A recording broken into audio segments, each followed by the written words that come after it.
Hi guys, welcome back. Once again, advice for today's is sumusunod ang mga tao sa Diyos Ama kung sumusunod sila sa ating Diyos Anak. Ganito po yun eh.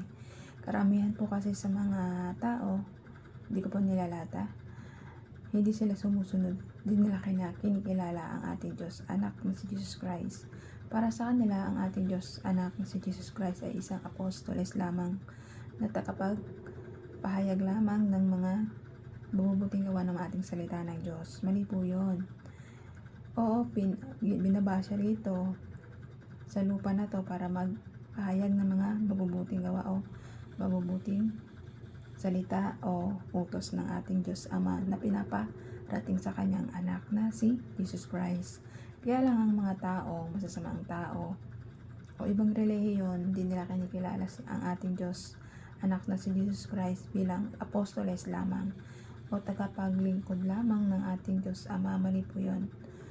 Ang ating Diyos Ama, Anak, ay siyang nagalay ng buhay niya para sa ating mga tao makasalanan, para maputol ng sumpa ng ating Ama na buhay na nasa langit, para kung sa magsisi ka at pagsisiya mo lahat mga kasalanan mo, tatanggapin ka sa langit o sa paraiso.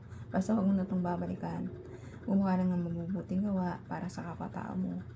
Hindi patuloy kang gumagawa ng mga masasamang gawa, ang diretso mo dun sa impyerno.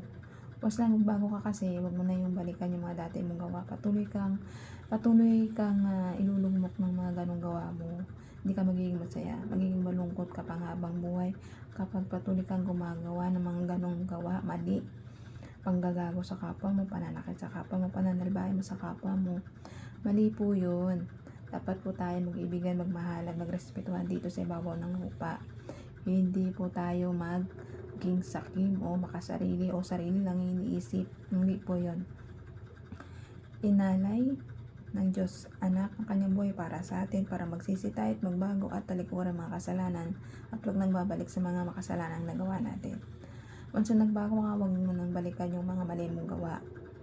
Kapag kinikilala mo ang ating Diyos Ama at sumusunod ka sa mga utos niya, parang sinusunod mo na rin yung mga utos ng ating Diyos Anak. Once na meron kang Diyos Ama, sundin mo rin yung mga utos ng ating Diyos Anak. Kilalanin mo po siya. Ang ating Diyos Anak ay Diyos po siya. Anak po siya ng Diyos Ama natin na nasa langit. Kaya dapat ikaw, kilalanin mo na ang ating Diyos Anak ang siyang tagapagligtas natin. Siya ang ating daan para maligtas ang kaluluwa natin. Siya ang pintuan. Siya ang nagbubukas ng pintuan para sa ating mga taong makasalanan na para makapasok tayo sa paraiso. Siya lamang at wala nang iba. Ang Diyos Anak ang siyang pintuan natin at daan para tayo mapunta sa kalangitan at sa paraiso. Kasi kung di dahil sa Kanya, tayong mga tao na nagbabago, kahit nagbago tayo, pero wala tayong Diyos Anak na daan, wala, maglulubog pa rin tayo sa kadiliman. Nandyan ang ating Diyos Anak na nagbibigay ng daan para maligtas tayo at na-survive niya tayo sa mga kasamaan o sa dilim. Kaya ang ating Diyos Anak na umiibig sa atin ng wagas ang dapat natin purihin at sambahin kasama ng kanyang Ama, Diyos Ama na buhay at Diyos Espiritu Santo. Kaya hanggang dito nilang po aking advice. Ingat po tayong lahat and God bless.